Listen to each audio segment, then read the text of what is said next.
Welcome, greetings everybody. This is Wesley Pepper. Welcome to the Lexcia podcast. We're on episode 228. Just to my listeners, maybe I got these numbers a little bit wrong recently. My bad. You can definitely call me out on that, but I'm pretty sure we are. If it's not 228, then it is pretty close to that. Today we're going to be covering the Peter Linda, the Bongani London Peter Ngwenya Festival at Uncle Tom's in Soweto. I'm talking to Thami Akambongo. My brother, did I pronounce your surname correctly? Yes, Thami Akambongo, Manzana, yeah. Hey, firstly, good morning, my brother. Welcome, man. Thank you very much, Wesley, for having us. Good morning. Yeah, thanks, man. Thanks for coming through. Yeah, man. So let's just start in the beginning, man. So the festival is started on the 20th of April and it's running until the 25th. So it's a week-long festival. It's running at Uncle Tom's. And if people don't know, it's a very famous spot in Soweto. It's close to the Hector Peterson, northeast part of the Hector Peterson precinct. So very famous part of Soweto. My brother, can you just break us? Can you just break us down? First, tell me for those that don't know, of course, who was Bongani Linda and Peter Ngwenya, and why are they being celebrated this week? Thank you very much. As you know, like in the South African theater context, you've got what we call township theater. People that played a very crucial role in developing theater in our communities, especially in the townships. You would know when people speak about the names such as Gibson Kent, Bongani Ngema, and such. And Bongani Linda and Peter Ngwenya were also legends in the theater space, especially in the township. They've grown quite a lot of artists that we've seen today in our television, in our stages. So they've grown quite a lot of artists, especially in Black Townships. You remember we've got the National Arts Festival that every year artists go in big numbers. These two names were some of the names that were taking productions almost every year, coming from Johannesburg to go to the National Arts Festival. So these two legends have built quite a lot of reputation for themselves around theater, especially in the township. Peter Ngwenya was focusing more on children's theater, and then Bongani Linda was doing quite a diverse work in the theater. So Ntsikelelo Nganga, who is the founder of Amakanti organization, decided to put it's high time that we honor these two legends. We understand, and that's I was happy in the beginning when you spoke about Uncle Tom's. Because these are legends, we're focusing their work on the township. And when Tsiki managed to put together this thing, he decided to take it back home in the township because, sometimes we honor these legends in big theaters, but they were not even allowed to take their work into this big screen. So it's a beautiful thing to celebrate them at Uncle Tom's in Soweto. Yeah, that's a very interesting point that you say there. And I never looked at it like that. Like, yeah, these names will be celebrated on the bigger stages, but not on the domestic, on the local stages where they were celebrated and where their work was consumed the most. That's fascinating. That's fascinating. Is this the first year of the festival? Yeah, in terms of Bongani Linda and Peter Ngwenya Soweto Theatre Festival, it's the first year. Although I must also emphasize, it's not the first time that, because what was beautiful yesterday, the family, especially of Bongani Linda, were speaking about other initiatives that have honored the legends. But this is the very first time that the Soweto Theatre Festival is done in celebration of the two legends. For sure. So the festival started on the 20th of April and it's running until the 25th. So the 20th was earlier this week. So can you tell me what it was like? What was the opening night like? And what was the featured production that was showcased? What happened on the 20th, which is on Monday, the festival organizers decided to do what we call open rehearsal because they believe these legends, their rehearsal was not closed to the communities. They will do a rehearsal in a hall and allow community members to come and witness the rehearsal, not this new style that is done when the rehearsal are closed. You understand? So the beginning of the festival, the 2 days was open for the public to come and watch the rehearsal, watch the process, ask any question relating to the production. And then yesterday, we had an official opening whereby various artists came through, and the family members were also part of the opening. And we had some performances from Liso, the musician. It was a beautiful opening. People came in big numbers, and people spend a lot of time speaking about these two legends. You understand their memories. It was so beautiful because the families had an opportunity to engage with the people in the industry, to share moments about what it means to them, and also engage with the kids and the wives. So it was really special and beautiful opening that was happening at Uncle Tom's last night. That's brilliant, man. I just want to highlight a point there about like having, you used to say, having rehearsals and inviting the local community. I think, just to give you some context, I'm actually trying to do a similar thing on this podcast where I speak to, where I invite the public to, well, I always like, I'm speaking to the artists, but about their processes in their studios, so they can actually see the work. In that way, they have a better appreciation of the work when they see it on stage, and somehow they find they might have a stake in the work as well.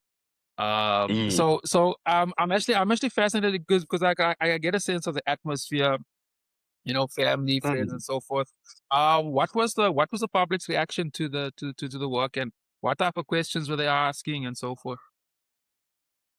I think a lot of people feel it's overdue, to honor the legends. You understand? And I was when we were talking with amongst people yesterday, saying it's a beautiful thing that we honor people like Gibson Kent and stuff, and Bongani Ngemas and that. But there are a lot of people that have been doing amazing work in our communities, whether it's Black communities, colored communities, Indian communities. But these people, when the mainstream media, you understand, that is not putting too much spotlight on them, we're not talking about, like, for example, Wesley, when you look at people like, for example, Peter Ngwenya and Bongani leader, it's hard to find their scripts because the work is not documented. You understand? You will never go to a library and find, which I love about now the media space with the podcast that are coming up. You understand that it changed the dynamics. So I feel also with the legends that have done so amazing work.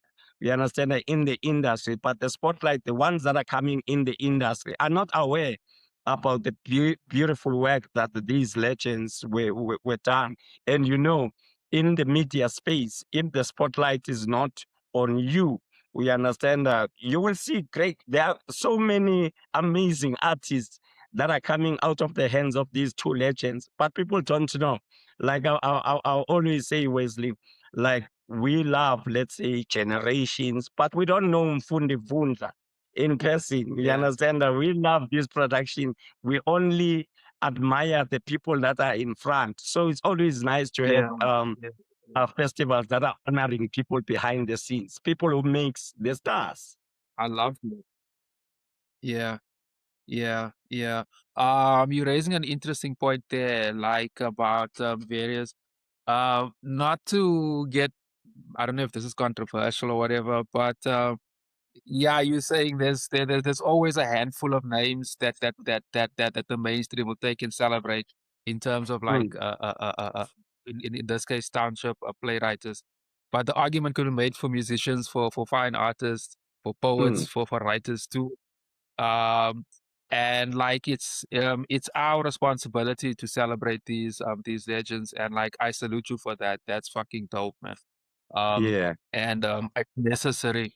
It's necessary. It's necessary.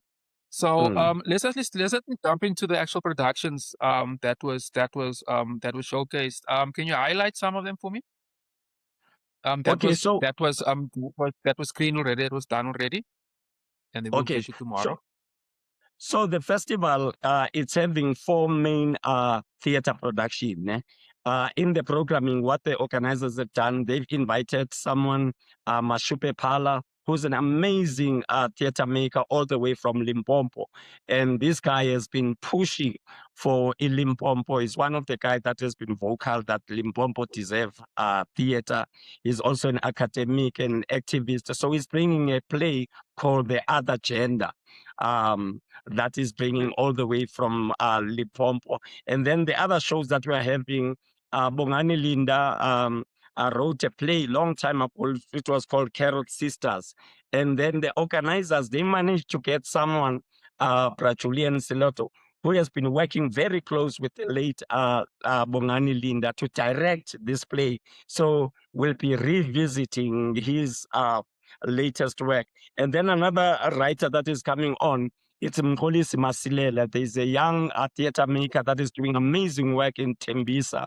He's got a space called TX Theater that is doing amazing Yeah. work. So he's directing a play called Walls and Pillows. And then the last play, the festival organizer is directing a play called Yawa Limbeu. You understand that with a full-on women's cast. And then beside the theater production, we've also got sessions whereby there's going to be conversation about the legacy, what is the state of theater now, and what can we learn from the past, from these legends, and speaking about the work. So we've got a fully packed program Yeah. on Friday and Saturday for the festival.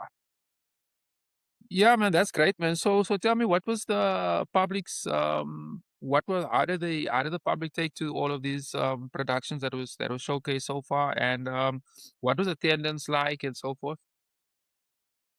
The attendance has been great for the official opening, which was happening last night. And the public, as I was giving a breakdown of who is, it's like a good mixture of the old and the new.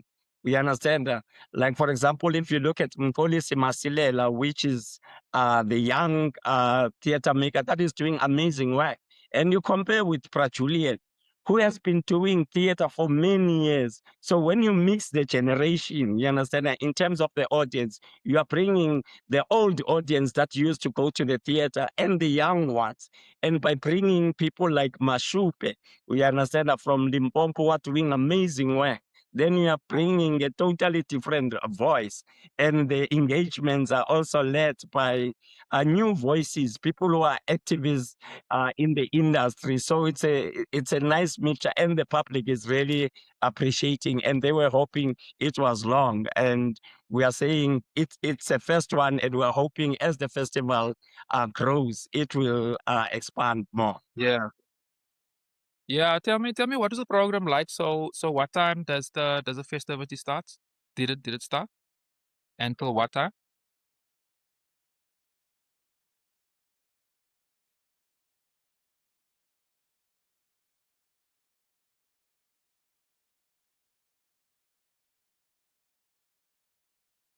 Another performance at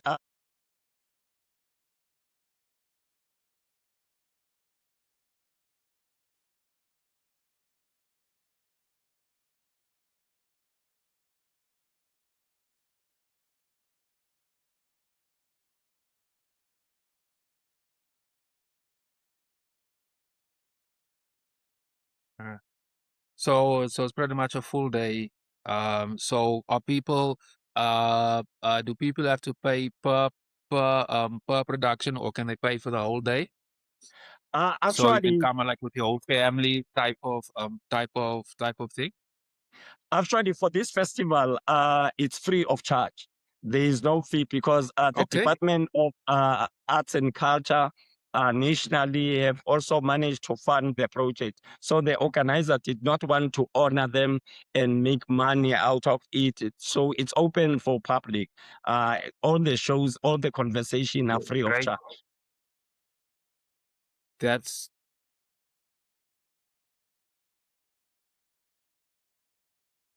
Thami, I think your sound is off. Oh, can you hear me now? Ah, there we go. There we go. There we go. There we go. Yeah, man, that's great. Actually leads me to my next question, because I was gonna ask you like this, like, who are the who's funding the festival, and who's backing the festival, sponsors and so forth. Yeah, the Department of Sports, Arts and Culture, through their program Zanzi Golden Economy, are All funding right, yeah. the project, which is a good initiative. That's why it's free, so that it's accessible for everyone. So we are grateful for that support from the department. Yeah, yeah. No, again, these days there's so much controversy around the department, and certain heads of department over there.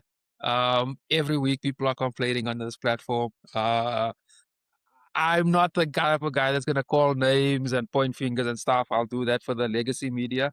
Sure. But yeah, big up to that. And many congrats on that. So yeah, man. So I mean, the festival closes tomorrow, right? On Saturday the 25th. What Yeah. is the so given, I mean, this is a long weekend in South Africa. So does the whole festival accumulate on Saturday with like the main productions and main program?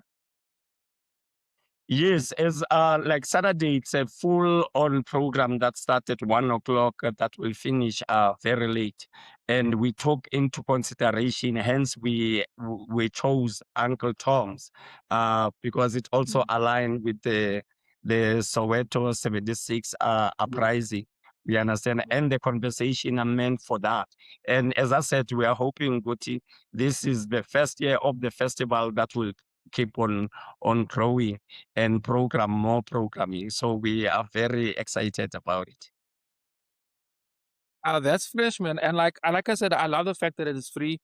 You don't actually get many arts festivals that are free these days. In fact, to memory, this is probably the first one that I've certainly covered. That is free. I just, yeah, don't do shit for free these days. Yeah, that is great. And it also and if, I mean, it'll also invite sort of grow the arts amongst local community, invite people that won't normally won't normally support um um um Yeah. arts festivals. And I mean, like, that is great. Is there also like food vendors at the festival, and stuff to do for children, like children's theater or children's workshops and stuff like that? Yes, like for example, in the opening, there were obviously catering that is catered for people, and then as part of creating also employment, we've also expanded to the people that are selling around the area, so that they can come to the hall and display and sell their thing. And so there will be people that will be selling whether cold drinks, food, for the festival. So we've also taken that into consideration in terms of planning the festival. Yeah, yeah, and I just want to sort of highlight that point. That is also a major thing about arts festivals, because it's a true like entrepreneurship ecosystem with Mm, local ecosystem, food vendors, car guards, etc., etc., security, stuff like that. sure. It's like I love that type of thing where it's very inclusive of the local community, that builds the local community. So I mean, you guys are Wow. saying that this is the first, this is the first year, and you're definitely looking to to continue with this. What are the Yeah. sort of the metrics that you guys are looking for, that'll help you improve next year or the year thereafter's festival? I think one of the challenges was, like, for example, originally, the festival organizers wanted to focus on the previous plays that these legends have done. Is the struggle of getting the scripts. You understand that, because they are not documented everywhere, and also maybe because the other thinking is, imagine if you've got like the people that really worked with them to be part of the programming, to be part of the performance. You understand? So in planning forward, you understand? And now that you are planning for the next version, you can start sourcing those writing. You can start engaging everyone that worked with them so that not everyone feels what they've been excluded from the festival, and also getting more family members. It was beautiful yesterday when you see family members of Peter Ngwenya, family members of Bongani. So to invite, and another thing that I must mention, Wesley, which was nice about the opening yesterday, the festival organizers are not only creating this in honoring, there was also a token of appreciation in terms of money that was given to both families as a token of appreciation, because in the industry, like we always struggle, you understand? So it was beautiful when I saw the festival organizers giving a financial token of appreciation to both families, you understand that? And I think that should be uploaded to the festival organizers. That should, and I want to salute you on that one too. Yeah, shit, man, that is a major thing in South African arts, and it's not just for theater. It cuts across music, poetry, every yeah, most of the time the families, especially with the royalties and stuff like that, there's always gray Mm. areas here and red tape there and so forth. And like for example with music, you'll get companies, record companies that are still making money off. Yeah, we can go Mm. on and on and on about that there, that form of exploitation. So that is great, man. So I Yeah. mean, it's real community centered, a family centered festival, honoring legacies and stuff like that, and brilliant, man. So yeah, Yeah. yeah, here's something that I'm also personally sort of invested in. Um, so I mean the festival is ongoing. So somebody who's not based in Soweto, how can they follow it? Is there a YouTube channel? Are you guys putting out content and so forth? And if so, where can we access that? Actually, the festival partnered up with a platform called the Creative Passport. So whereby all the information, the programs on the festival are written on that platform. So it's the Creative Passport. You will find it online. There are different articles, programs that we write under it, and also we are partnering up with Umchita Records, which is run by Mandi Sisindo.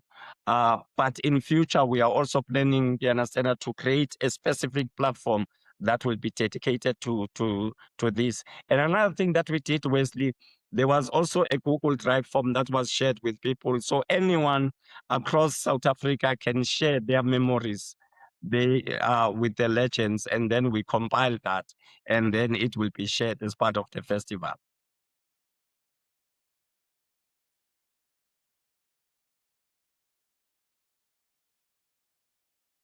Okay.